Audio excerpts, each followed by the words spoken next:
Abayahawa, Isaya Hawasay, ang may likha ng ating buhay. Abayahawa. The book of Jasher, chapter 36 and 37 will be our study. Ang aklat ni Jasher, kabanata 36 at 37 ang ating pag-aralan. Tayo po yumuko at manalangin. Our precious Heavenly Father, Abba Yahweh, salamat po na we are now in the unleavened bread, the feast of the unleavened bread. Salamat po sa iyong palaala na hindi kami kakain ng tinapay na may pangpatubo. Ang aming kakainin na lang ay kamuti, kamuting kahoy, saging. So, at kanin, kulang. Except sa tinapay na galing sa bakery. Salamat po, Abba Yahweh. Thank you so much in the mighty name of our Savior, Mashiach Yahawashay. Yaman. O, palakpakan natin si Mashiach Yahawashay. Simula na tayo. Basa. Aklat ni Jasher, Kabanata 36, verse 1 to 38. Nang panahong iyon ay nagpakita ang Yahweh kay Israel, na nagsasabi, bumangon ka, umarawan ka sa Betel, at manatili ka roon, at gumawa ka roon ng isang dambana para sa Yahweh na nagpakita sa iyo, at nagligtas sa iyo at sa iyong mga anak sa kapighatian. At tumindig si Israel kasama ang kaniyang mga anak at ng lahat na nauukol sa kaniya. At sila'y yumaon at naparoon sa Betel, ayon sa salita ni Yahweh. At si Israel ay 99 na taon nang siya'y umahon sa Betel. At si Israel at ang kaniyang mga anak at ang buong bayan na kasama niya ay nanatili sa Betel sa Luz. At siya'y nagtayo roon ng isang dambana sa Yahweh na nagpakita sa kaniya. At si Israel at ang kaniyang mga anak ay nanatili sa Betel na 6 na buwan. Okay. Umalis si Israel sa lungsod ng Shechem sa utos ni Abba Yahweh at doon sila magtumira sa Betel at magtayo ng dambana. So, yan ang sinabi ni Abba Yahweh. Si Israel ay masunurin. Sunod siya. Ngayon, anong sunod na nangyari? Nang panahong iyon ay namatay si Deborah na anak ni Uz, na yaya ni Rebecca, na kasama ni Israel. At inilibing siya ni Israel sa ilalim ng Betel, sa ilalim ng isang insena na nandoon. At si Rebecca na anak ni Betuel, na ina ni Israel, ay namatay din ng panahong iyon sa Hebron, na siyang Cheret Arba, at siya'y inilibing sa yungib ng Macpela na binili ni Abraham sa mga anak ni Hit. At ang buhay ni Rebecca ay 133 taon. At siya'y namatay. At namabalitaan ni Israel na ang kaniyang ina na si Rebecca ay namatay, siya'y umiyak ng may kapaitan dahil sa kaniyang ina, at nagdalamhati sa kaniya, at kay Deborah na kaniyang yaya sa ilalim ng insena. At tinawag niya ang pangalan ng dakong iyon na Alon Bakot. At si Laban na taga-Syria ay namatay ng mga araw na iyon, sapagkat sinaktan siya ni Alhayam, sapagkat kaniyang sinalangsam ang tipan na umiral sa pagitan niya at ni Israel. Okay, so maraming namatay. Tumanda na si Rebecca, 133. Namatay.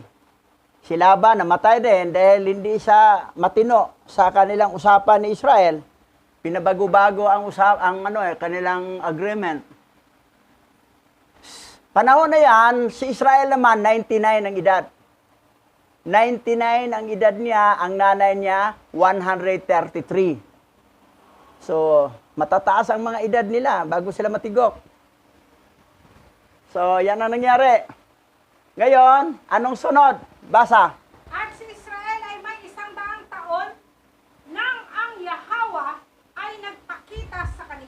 Mm. At siya'y binasbasan at tinawag ang kaniyang pangalan na Israel. At ayon din sa sinabi ni Arkanghel Panuel noon, na si Raquel na asawa ni Israel ay naglihi sa mga araw na iyon. At nang panahong iyon si Israel at ang lahat na nauukol sa kaniya ay naglakbay mula sa Betel upang pumaroon sa bahay ng kaniyang ama sa Hebron. At samantalang sila'y lumalakad sa daan at may kaunting daan pa lamang ang upang makarating sa Ephrata, ay nanganak si Raquel ng isang lalaki. At siya'y nanganak at siya'y namatay.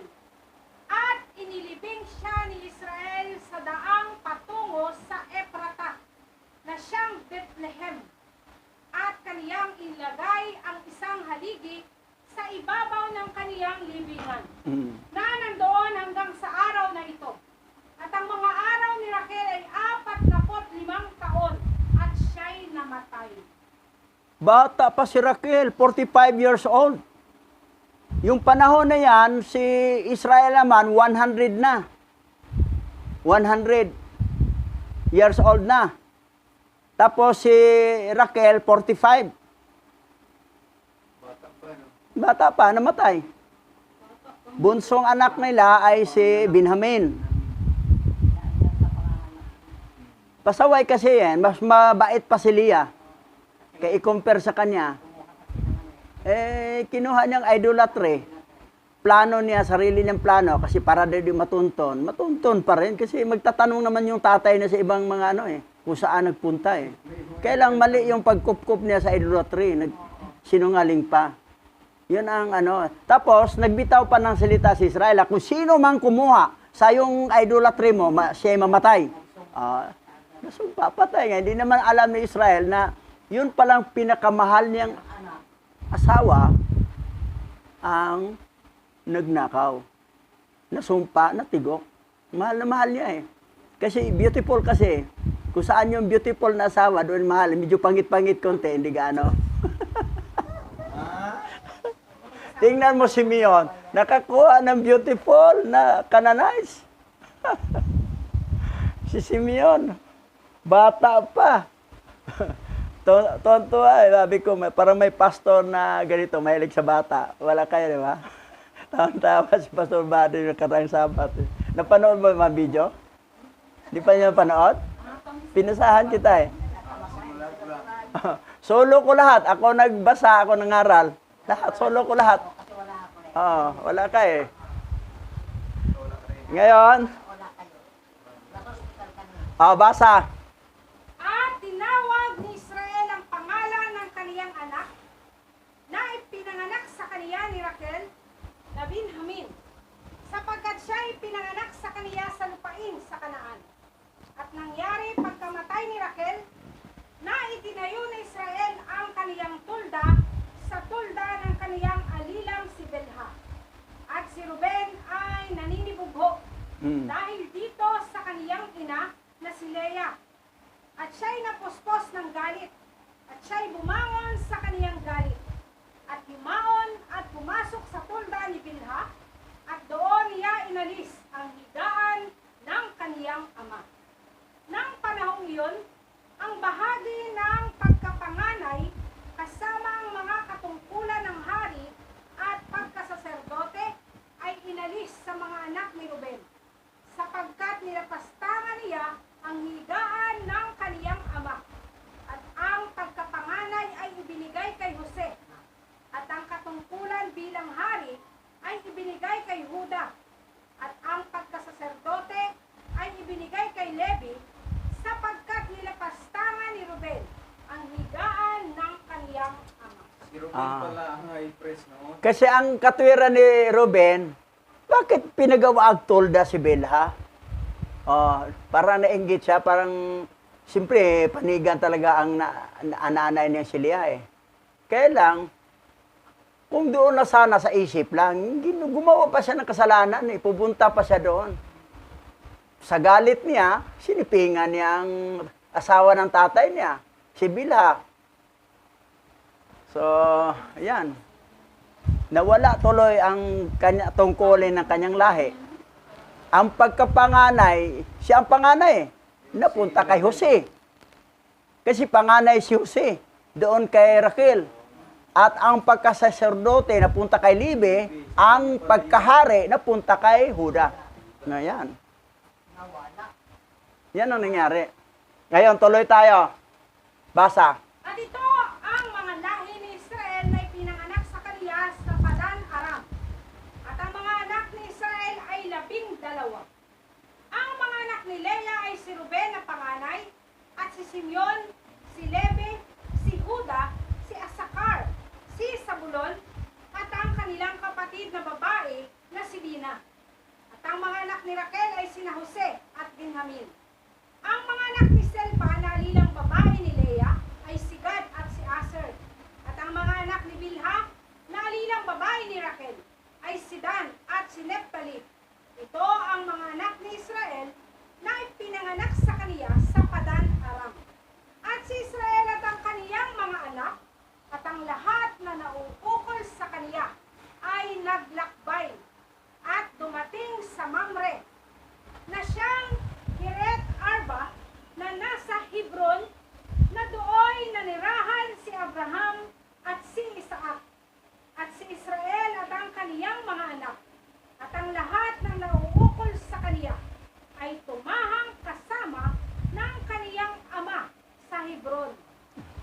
Si bunsong anak na lalaki pala, si Sibulon ni Elia. Sibulon. Bunsong lalaki yon kasi may bunso pang isang babae, si Dina. Pinakabunso yon, Dina. Yun lang may anak ng babae, si Dina lang. Kay Raquel, dalawa lang. Si Joseph lang at si Benjamin. Pero kay Selpa, dalawa. Si Gad at saka si Aser. Ito naman si Aser, ito yung mahilig sa tabing dagat, tabing ilog. Ito yung mga lahi ng mga Subano at saka mga Tagalog. Taga-ilog, Tagalog, Subano, Suba, So, kamag-anak tong Tagalog at saka Subano. Ang lahi ninyo, lahi kayo ni Aser. Remnant Hebrew Israelite kayo. Ang Sibulon naman ay yun sa Cebu. Mga lahi, Pastor Richard, yan, mga lahi ni nanay, no? Sibulon, no? Yan kay Sibulon yan. Neptali naman, anak ni Israel ni Bilha, ay sa Mindanao. Si Dan kasi Neptali. Yan. Yan ang mga lahi. Ang nandito sa Pilipinas, 4 lang ang remnant Hebrew Israelite, tribe of Manasseh, tribe of Sibulon, tribe of Neptali, and tribe of Aser. 4 lang, walang tribe of Ephraim dito. Nagpo-post po sila ng Ephraim, gilagyan pa ng Ephraim, Philippine flag. Mali. Mag-research kayo. Ang Ephraim, Indonesia, Malaysia, Vietnam. Yan ang Ephraim. Kasi ang Ephraim kasi, ang sinabi ni Israel sa kanyang apo, si Ephraim ay magkaroon ng mini-nation. Maraming bansa. Pero, kay Manasseh ay great nation. Walang ibang great nation ang bansang Oper. At saka ang sayaw ng Manasseh tribe ay tinikling dance or singkil dance. Yun rin ang national dance ng Pilipinas. Tinikling dance. So, Manasseh talaga. May dinagdag pa sila, Karinyosa, sa ano naman yan, sa mga lahi naman ni Esau yan, mga Edomites. Karinyosa. Yan. Okay, tuloy tayo. Basa. At ang kaniyang kapatid na si Esau, at ang kaniyang mga anak, at ang lahat ng nauukol sa kaniya, ay nagsiparoon sa lupain ng Sir, at nanirahan doon, at nagkaroon ng mga pag-aari sa lupain ng Sir. At ang mga anak ni Esau ay naging paalaanakin, at lubhang dumami sa lupain ng Sir. At ito ang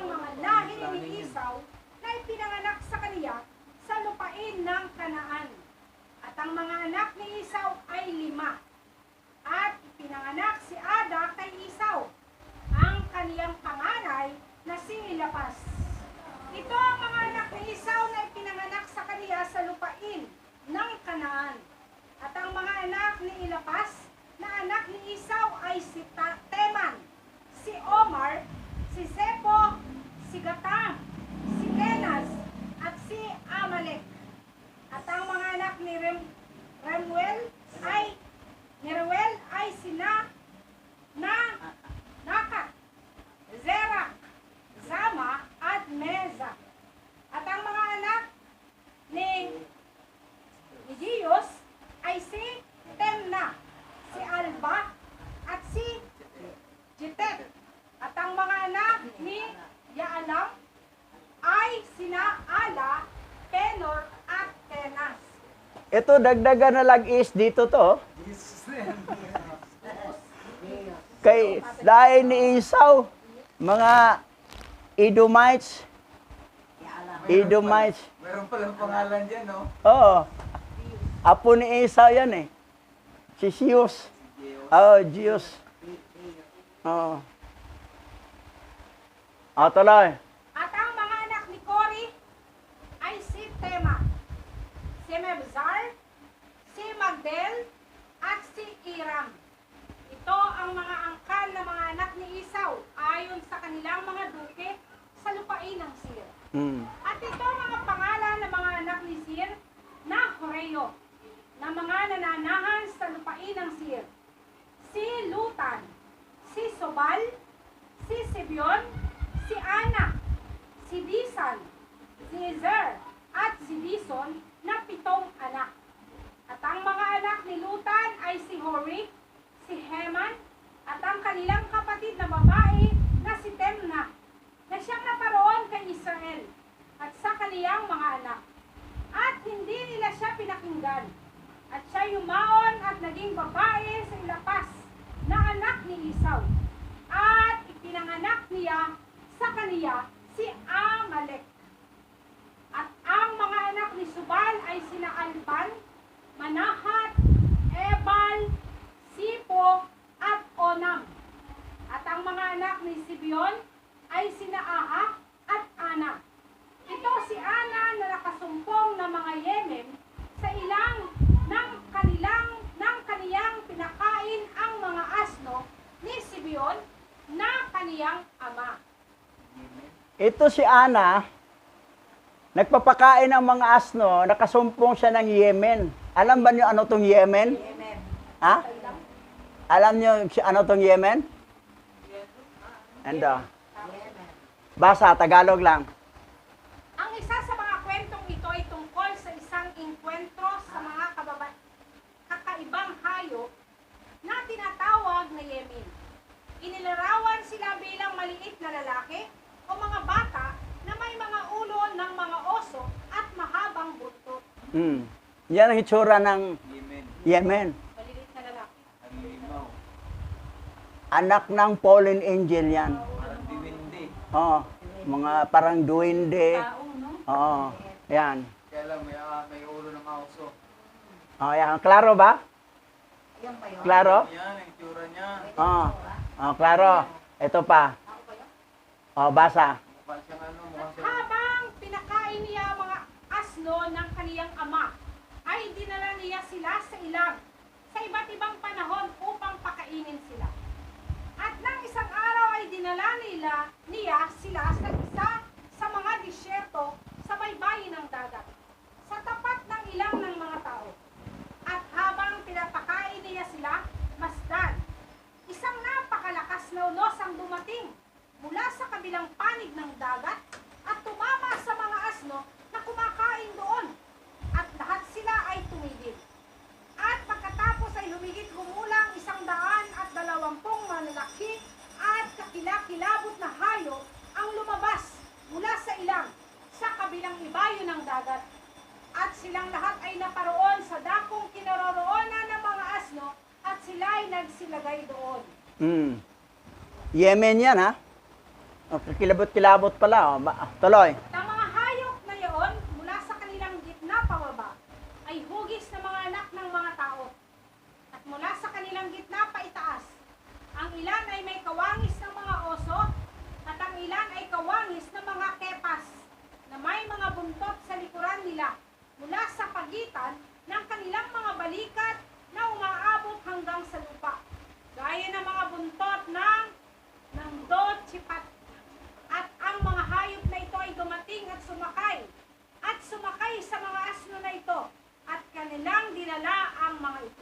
Yung binantayan ni Ana, ng mga asno, pinapakain niya, yan, tinangay ng Yemen. Yung Yemen naman, mula dito sa gitna pababa, mukhang tao. Pero dito, mukhang uso, iba-ibang tsura. Hayop ng tsura sa taas. Oh. Oh, basa. Mga nilalang mula sa aklat ni Jasser na natagpuan sa Mayan, Estela. Matagpuan sa Mayan, Stela. Okay. Ayan. Mysterious creature from the book of Jasher found on Mayan Stela. Ayan, ito ha. Ito. Lakihan natin to. O, ayan. Klaro ba? Oh, parang tao dito baba, pero dito parang uso. Oh, hayop ang ano. Oh, ayan. Yan nagtangay sa mga asno ni Ana. Kaya pala may mga cartoons na ganyan ang itsura. Oh, na ang kalahati tao, ang kalahati hayop. Kasi nakita talaga doon na ano sa found in Mayan Stela na nasulat sa Book of Jasher. Oh. Yan ang hindi nila ipabasa ang Book of Jasher para hindi natin malaman ang katotohanan na nangyari. Na may mga anak ang fallen angel na ganito. Oh. Human, animal. Oh, human, animal, oh, hybrids. Oh, yan. Yan. Oh, tingnan mo. Tao dito, tingnan ang ulo. Kamukha niyan sa Egypt. Yan. Oh, yan, oh. Si Aminra. Oh, si Aminra. Ayun yan. May, Ibon ang ulo. oh. Tao ang katawan. Oh, basa. At ang isa sa mga hayop na ito ay lumapit kay Ana at hinampas siya ng kaniyang buntot. At pagkatapos ay tumakas mula sa dakong iyon. At nang makita niya ang gawain ito, siya ay labis na natakot sa kaniyang buhay. At siya ay tumakas patungo sa lungsod. At isinaysay niya sa kaniyang mga anak na lalaki at kapatid ang lahat ng nangyari sa kaniya. At maraming lalaki ang pumunta upang hanapin ang mga asno, ngunit hindi sila nasumpungan. At si Ana at ang kaniyang mga kapatid ay hindi na pumunta sa lugar na iyon mula ng sumunod na araw, sapagkat sila ay lubhang natakot sa kanilang buhay. Oh. Kasi yung Yemen, oh. Hinampas pa si Ana sa buntot. Mahaba yung buntot hanggang lupa eh. Mga sabay. Tapos tinangay ang kanyang mga asno. Sinalaysay naman ni Ana sa kanyang mga anak. Hinahanap sa anak, hindi makita. Doon sa parang na yon. Ano kaya kung tayo pupunta sa bundok, makakita tayo gano'n? Mga Yemen. Mga anak ng fallen angel yan eh. Kasi hindi lang sila nagsiping sa lalaki o sa babae, pati bang hayop, sinipingan nila. O di, ang resulta, hayop rin ang ano. O yan o. Ayan, to. Human-animal hybrid o. Ito. Yan, mga Yemen. Yan pala yung mga Yemen. Tuloy.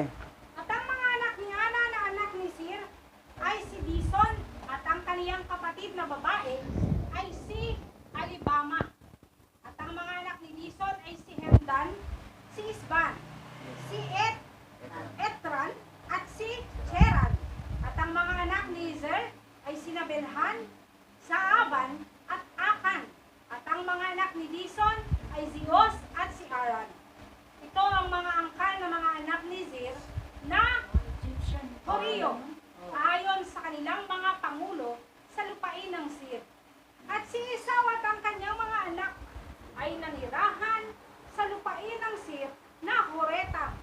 At sila ay nagkaroon ng mga pag-aari doon at naging mabunga at dumami ng labis.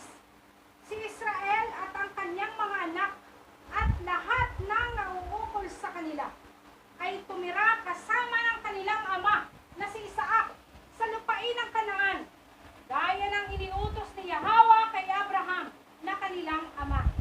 So, si Israel, sa Kanaan nakatira, si Esau naman doon sa Seir.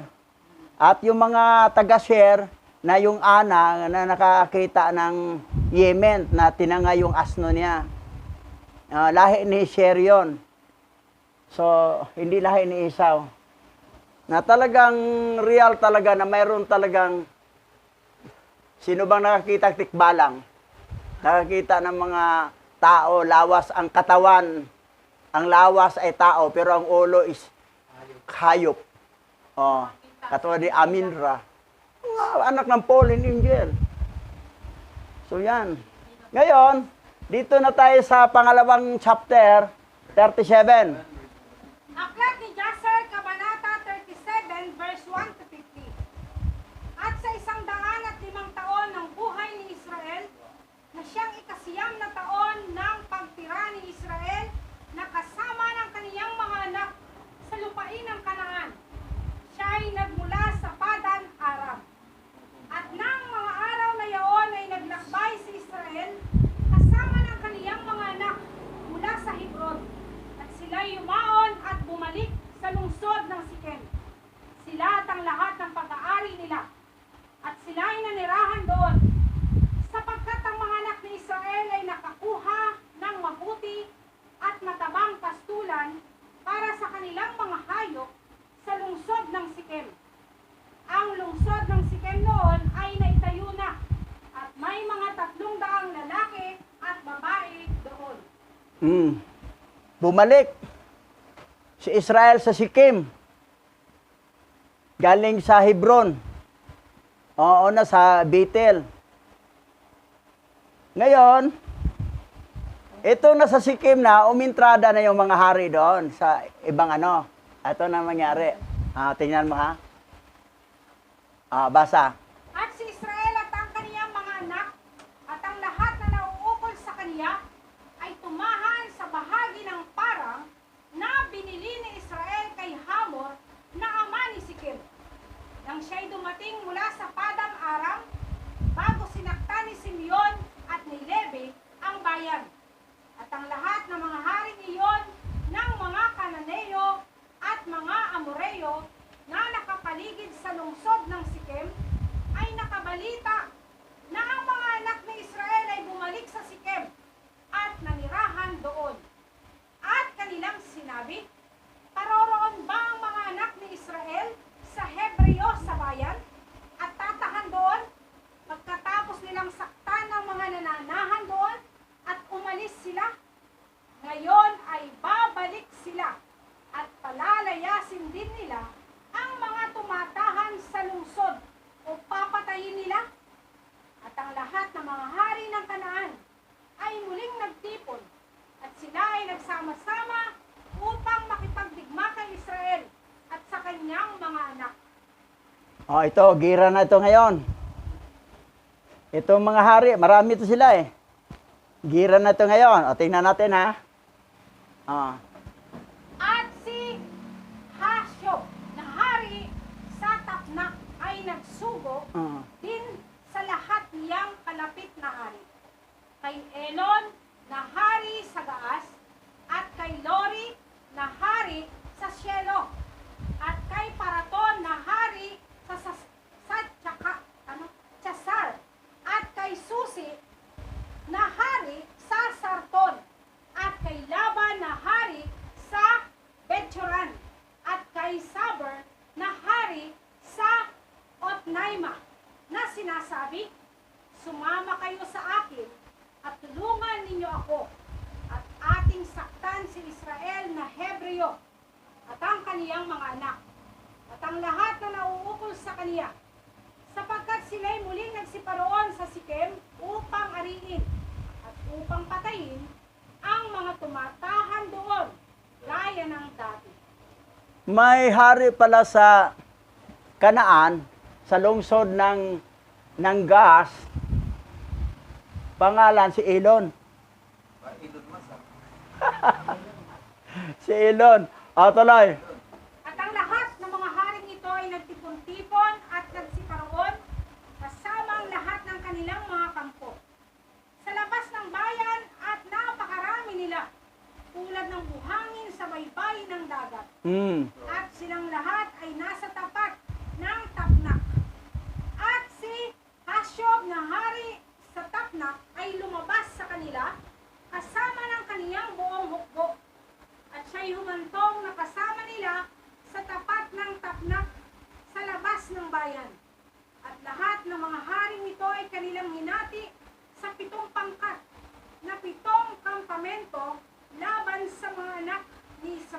Mm.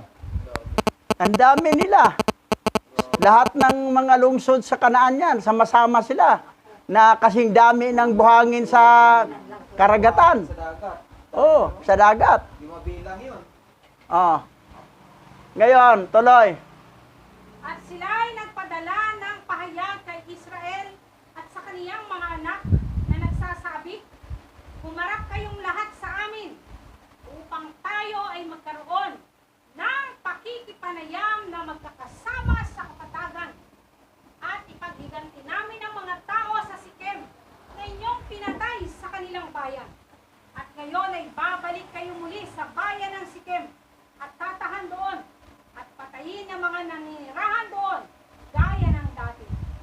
At narinig ito ng mga anak ni Israel at ang kanilang galit ay labis na nagningas sa mga salita ng mga hari ng Kanaan. At 10 sa mga anak ng Israel ay nagmadali at bumangon at bawat isa sa kanila ay nagbigkis ng kanyang mga sandata ng digmaan.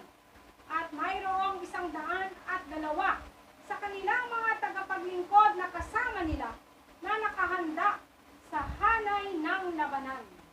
Ilan lang sila? Kunti lang. Kunti lang. 102 lang. Ah. Tapos ang anak ni Israel, 10 lang kasi si Jose maliit pa. Si sanggol pa si Binhamin. 10 lang. Oh, 10 lang. 10 lang. Ngayon, okay. Tuloy natin ha. 110 Ah, lang sila. tuloy. At ang lahat ng lalaking ito, ang mga anak ni Israel kasama ng kanilang mga lingkod, ay naparoon sa mga haring ito. At si Israel na kanilang ama ay kasama nila. At silang lahat ay tumayo sa bunton ng Sikem. At si Israel ay nanalangin sa Yahawa para sa kanyang mga anak. At iniunat niya ang kanyang mga kamay sa Yahawa. At kanyang sinabi, O Alahayam, ikaw ay isang makapangyarihang Alahayam. Ikaw ang aming ama. Ikaw ang lumikha sa amin at kami ay may mga gawa. At kami ay mga gawa ng iyong mga kamay. Isinasamo ko sa iyo na iligtas ang aking mga anak sa pamagitan ng iyong awa mula sa kamay ng kanilang mga kaaway. Na sa araw na ito ay dumarating upang makipaglaban sa kanila at iligtas sila mula sa kanilang kamay, sapagkat nasa iyong kamay ang kapangyarihan at lakas upang iligtas ang kakaunti mula sa marami. So, prayer talaga importante. Kunti lang sila. Ang dami ng kalaban. Ilang mga hari yan. Bilang lahat ng mga trupa ay abot ng kasing dami ng buhangin ng dagat. Oo. So, prayer ang ginawa. Ganon din sa mga ano natin, anong problema ang suliranin. Ito matitindi itong problema nila. Dami lang sila eh. Ang kalaban nila, ilan lang sila eh. So, prayer lang talaga. Ganon ang sikreto sa ano. Walang ibang tatawagan si Hawa. Hindi yung magtatawag ka pa na iba-ibang ano. Oh, pag si iba-ibang tao ang sandalan mo, parang idolatry mo na siya eh. Meron naman tayong Yahweh eh. Ganon si Israel nanalangin. O, tuloy. At bigyan mo ang aking mga anak ng lakas ng puso at lakas na makipaglaban sa kanilang mga kaaway upang supilin sila at pabagsakin ang kanilang mga kaaway sa harap nila. At huwag hayaang mamatay ang aking mga anak at ang kanilang mga tagapaglingkod na kasama nila at sila ay magwagi laban sa mga anak ni Kanaan. Ngunit kung inaakalang mabuti sa iyong mga mata na ilayo ang aking mga anak at ang mga lingkod mong mga anghel ang makipaglaban sa mga kaaway upang ang aking mga anak ay hindi sila mapahamak sa araw na ito sa pamagitan ng mga kamay ng mga hari ng mga Amoreyo. At nang huminto si Israel sa panalangin sa Yahawa, ang lupa ay nayanig mula sa kinalalagyan nito. At ang araw ay nagdilim. At ang lahat ng mga haring ito ay natakot at ang isang malaking pagkabalisa ay umabot sa kanila. Yan. Nagkaroon ng lindol. Nagdilimang araw. Nag-eclipse. Oh. Hindi. So, natakot na ngayon ang mga kalaban. May kapangyarihan talaga itong mga Hebreo. Yung mga silang Israel. Oh, kasi ang kailang tinatawag si Hawa, Alhayam. Oh, ganon. Ngayon, ano pang nangyari? Basa. At dininig ni Yahweh ang panalangin ni Israel. At pinakintal ni Yahweh ang mga puso ng lahat ng hari at ng kanilang mga hukbo ng sindak at sindak sa mga anak ni Israel. Sapagkat ipinarinig ni Yahweh sa kanila ang mga tinig ng mga karo at ang tinig ng malalakas na kabayo mula sa mga anak ni Israel at ang tinig ng isang malaking hukbo na kasama nila. At ang mga haring ito ay nagkaroon ng matinding takot sa mga anak ni Israel. At habang sila ay nakatayo sa kanilang mga lugar, masdan, ang mga anak ni Israel ay sumugod sa kanila, kasama ang 112 lalaki na mga anghel, ay isang malaki at napakalakas na hiyawan. At nang makita ng mga hari ang mga anak ni Israel na lumalapit sa kanila, sila ay lalo pang natakot at sila'y nanginig at gustong umatras mula sa harap ng mga anak ni Israel. Dadapwat hindi sila tuluyang umatras na nangagsasabi, isang kahihiyan sa atin na makalawa ang pag-urong sa harap ng mga Hebreo. Ilang anghel yon? Ha? Kalawa. 12? Ha? Saan banda yon? 12 lalaki na mga anghel. 12 lalaki na mga anghel. 12. 12 lang. Ayun, no? Tapos, mga kasama niya, 100. Ayun, no, nga pala. 100 plus 12 anghel at 10 sila. 10 silang anak ni Israel. 22 lang. So, Ang malakas na hiyawan doon ang nagpatakot sa nakita ko yung mga tingin ng mga kwan. Ginawa ni Alhayam tingin. oo. Natakot ang kasing dami ng buhangin sa dagat. Ang dami ninyo. Ilan lang sila. Hindi sila atras. Ganon. Tuloy. At ang mga anak ni Israel ay lumapit at sumulong laban sa lahat ng mga haring ito na ang kanilang bilang ng mga hukbo. Ito'y kasing dami ng buhangin sa dagat.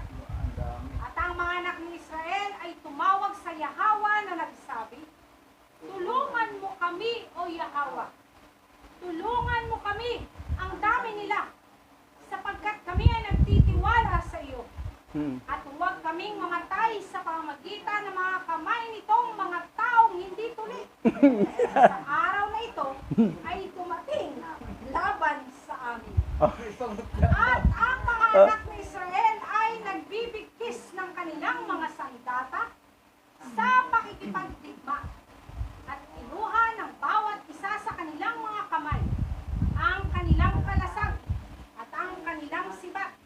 At sila ay nagsilapit sa pakikipagbaka. At si Huda na anak ni Israel ay tumakbo sa unahan ng kaniyang mga kapatid at 10 sa kaniyang mga lingkod na kasama niya. At siya ay naparoon sa mga haring ito. Prayer talaga. Nanalangin sila eh. Si Huda dito ang number 1 bida dito. Itong gira na ito. Okay. Tuloy natin ha. Kanang mga hindi tuloy. Tuloy. At si Hashyob na hari ng Tamna ay lumabas din kasama ang kanyang hukbo sa harap ni Huda. At nakita ni Huda si Hashyob at ang kanyang hukbo na lumalapit sa kanya. At ang puot ng Huda ay nagningas at ang kanyang galit ay nag-alab sa loob niya. At siya ay lumapit sa pakikipagdigma kung saan ipinagkatiwala ni Huda ang kanyang buhay sa Yahweh. At si Hashyob at ang kaniyang buong hukbo ay sumusulong patungo kay Huda at siya ay nakasakay sa isang napakalakas at makapangyarihang kabayo. At si Hashub ay isang napakalakas na tao at nababalutan ng bakal at tanso mula sa ulo hanggang sa paa. At habang siya ay nakasakay sa kabayo, nagpaputok siya ng mga palaso gamit ang dalawang kamay mula sa unahan at likod, gaya ng kanyang ugali sa lahat ng kanyang pakikipaglaban.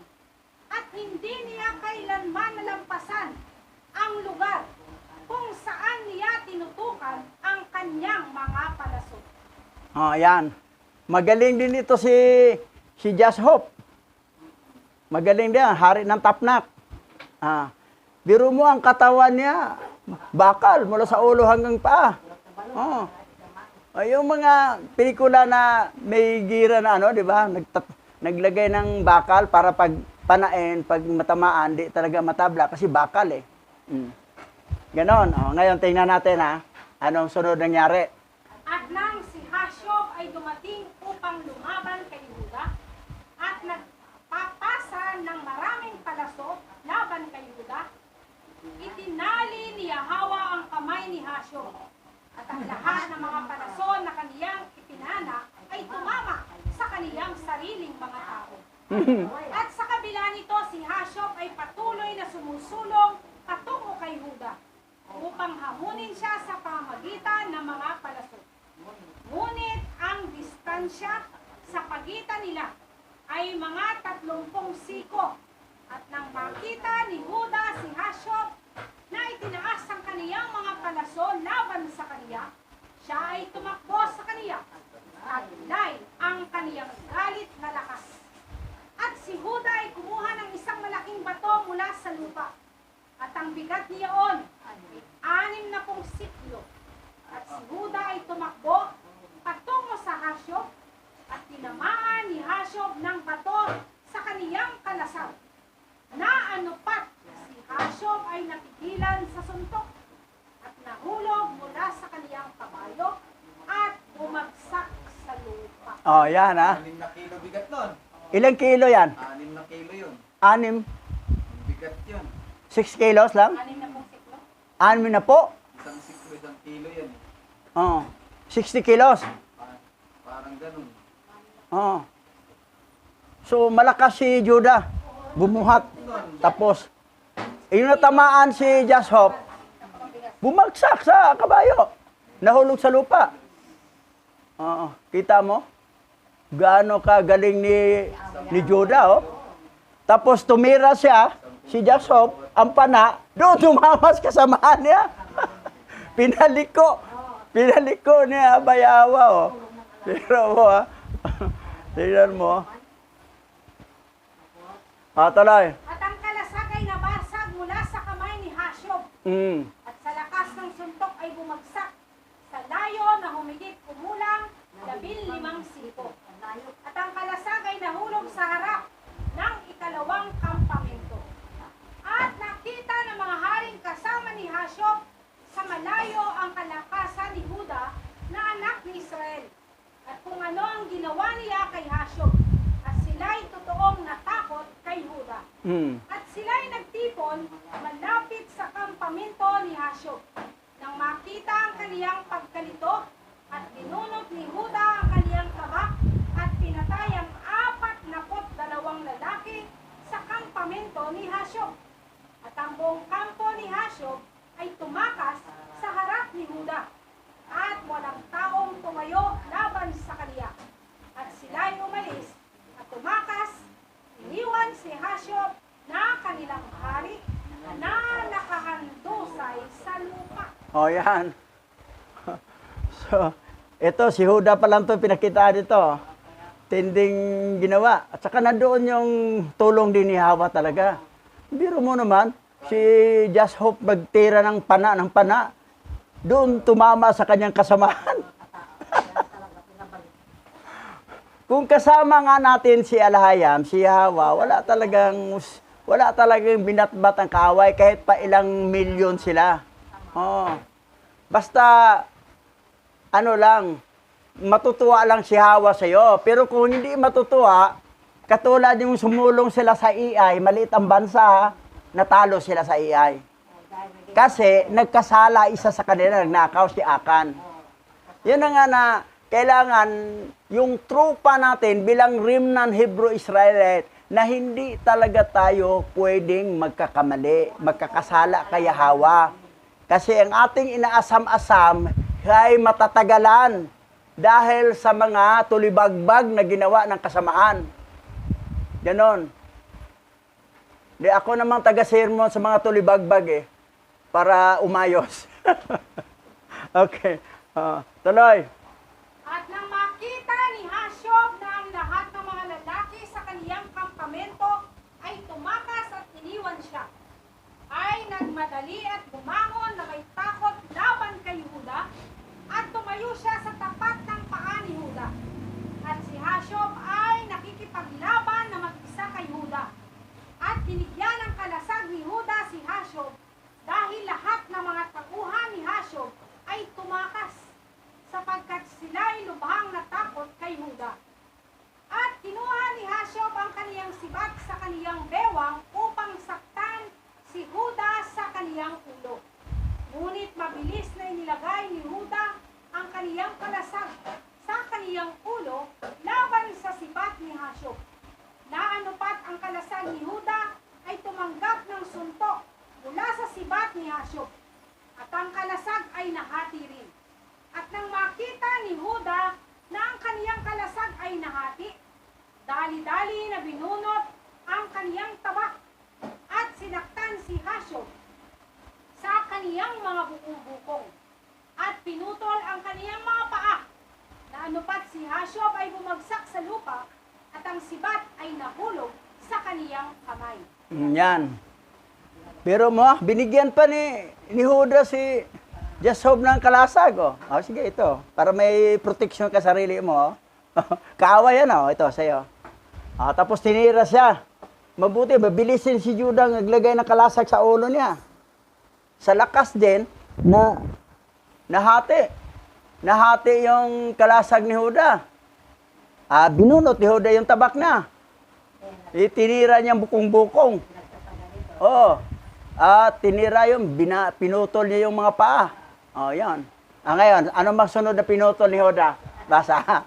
At dahil kinuha ni Huda ang sibat ni Hashub na nahulog sa lupa, na pinagputol-putol niya ang kaniyang ulo at inihagis sa tabi ng kaniyang mga putol na paa.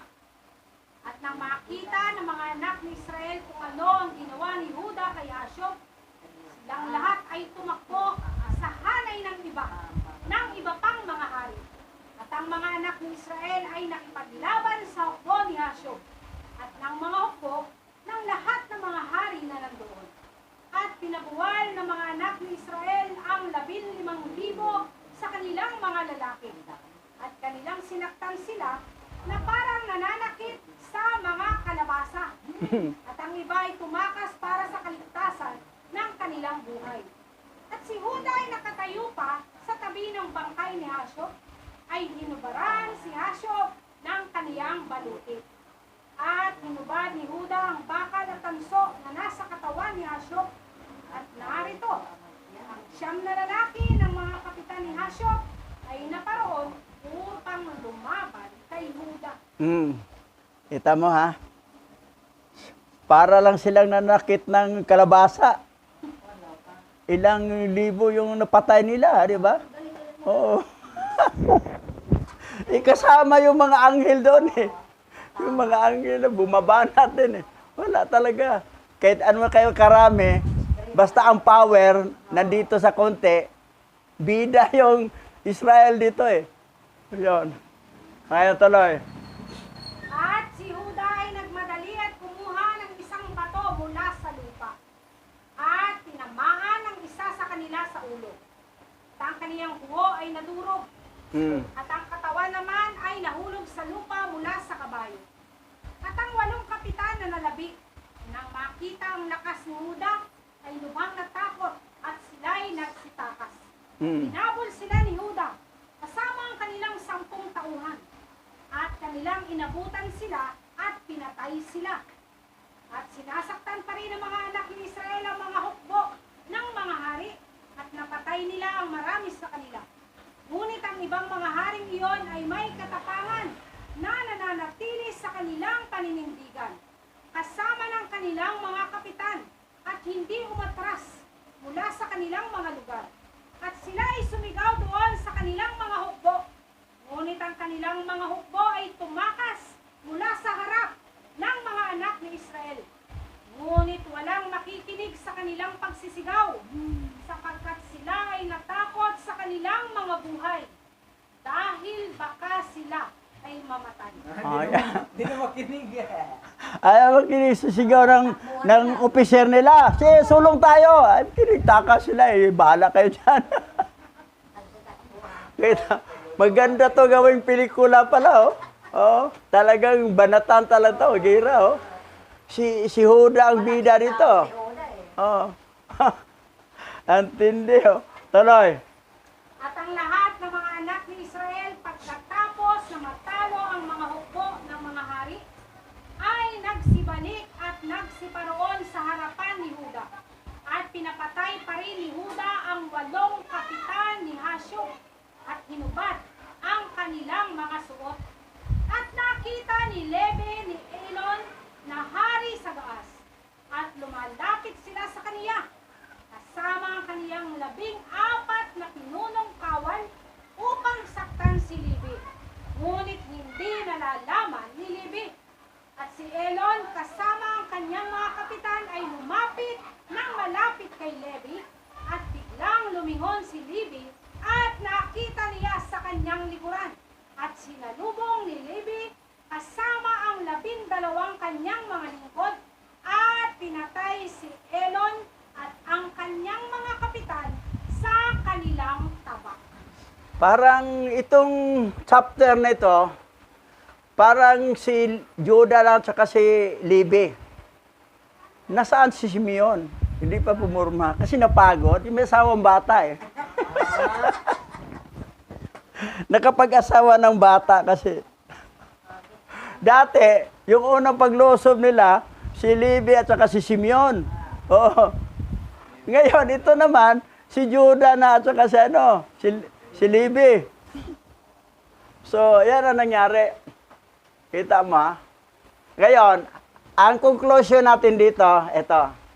Ito ang conclusion natin, basa. Roma chapter 8 verse 31.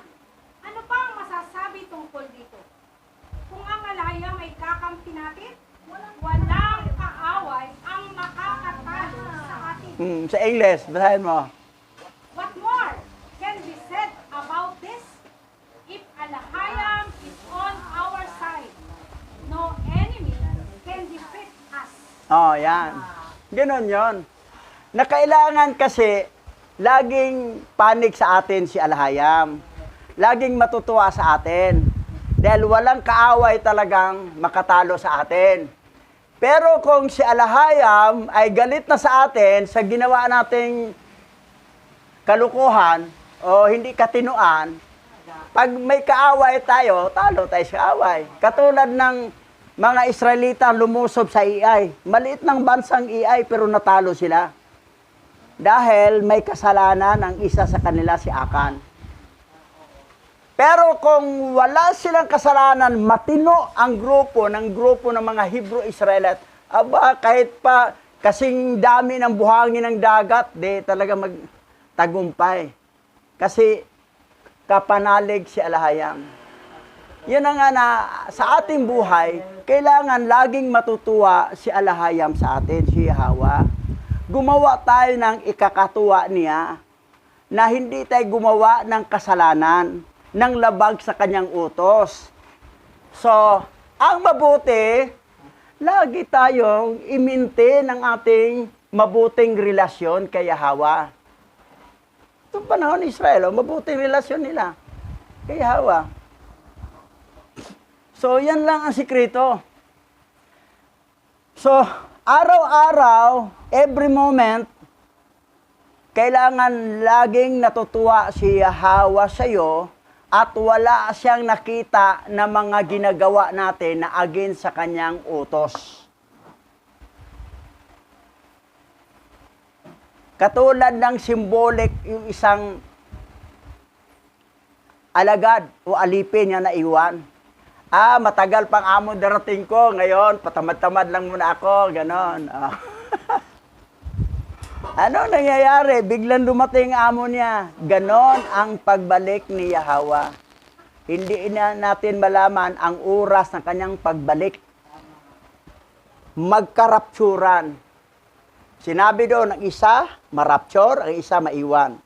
Ang isa marapture, ang isa maiwan. Yung maiwan, yun ang masunog sa apoy. Ngayon, gusto ba niyong maiwan? Kung ayaw niyong maiwan, talagang lagi tayong sumunod sa kalooban ni Yahweh. Paano natin malaman ang kalooban ni Yahweh kung hindi tayo dumalo sa gawain? Ano ba kalooban ni Yahweh? Di ko alam eh. Ay di, lagi ka lumalaba kasi hindi mo inalam. Yun ang dahilan kung bakit tayo, meron tayong pagtitipon para tuturuan tayo na ito yung kalooban niya na lagi nating sinusunod. Especially sa Torah. Tayo mga remnant Hebrew Israelite, we must be follow the obedience or to obey the Torah. Hindi for salvation yan sa ating soul. For salvation, our physical body. Kasi ang salvation sa ating soul, si Yahweh siya ay nag-shed ng blood. Na si Yahweh nagkatawang tao. The past, the present, the future, burado na. There is no problem of salvation.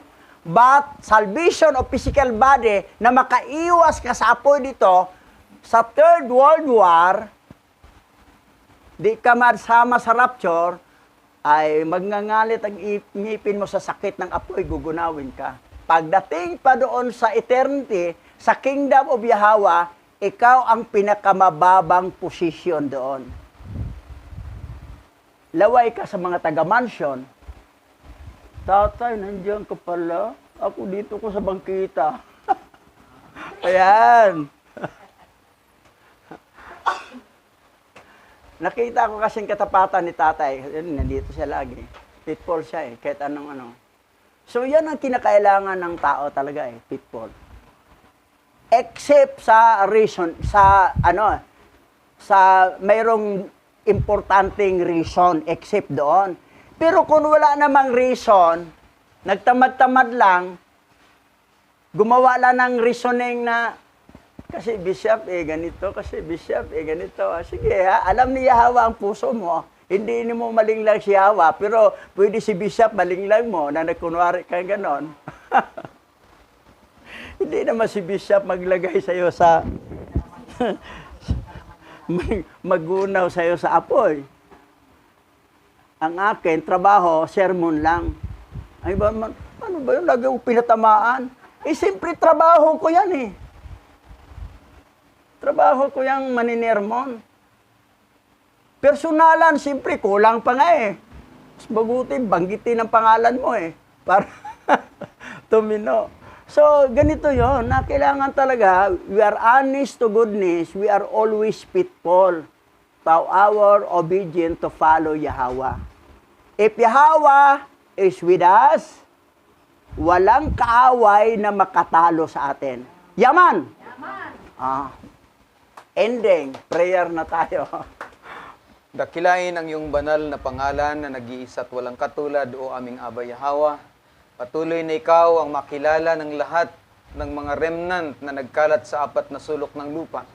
At ang iyong mahiwagang salita at pangalan ang patuloy na magdala sa kanila upang itayo ang kanilang buhay sa iyong harapan. Ang patuloy na pagluwalhati sa iyong pangalan sa lugar na ito ay lumaganap sa lahat ng lahi na naandito. O aming Yahweh, batid mo ang bawat isa sa amin. Ang mga bagay na nagaganap nangyayari sa aming paligid, maging ang aming mga sitwasyon sa kabuhayan. O Yahweh na aming tunay na pinagmulan, patuloy po naming itinatas sa iyo ang bawat isa sa amin at hinihingi namin ang iyong patnubay. Ang iyong kalakasan, ang tagumpay ay maranasan ng patuloy na ito ay mangyari sa lalong madaling panahon. O aming Yahawa, ang banal mong salita ay patuloy na magkaroon ng restoration sa panahon na ito, sapagkat napakaraming mga tao ang depender sa salita mo na dinuktor ng Vatican Canon Law. O aming Yahawa, ikaw ang aming lakas, pag-asa at buhay. Ikaw ang tunay na kapangyarihan at may kapangyarihan upang lupigin ang lahat ng iyong mga kaaway na sumisira sa lahat ng aming mga kasamahang mga remnant, ang lahi na nagmula kay Israel at ang lahi na nagmula kay Adan. Purihin ang iyong nag-iisang banal na pangalan sa panahon na ito. Ikaw ang patuloy na sambahin at dakilain, luwalatiin na nag-iisa mong banal at natatanging banal na pangalang Yahawa, ang tunay na alahayam ng aming mga ninuno. Purihin ka, o aming Yahawa alahayam, bahasa masyayak Yahawa Shai, bahasa meraw kakadas, Yaman.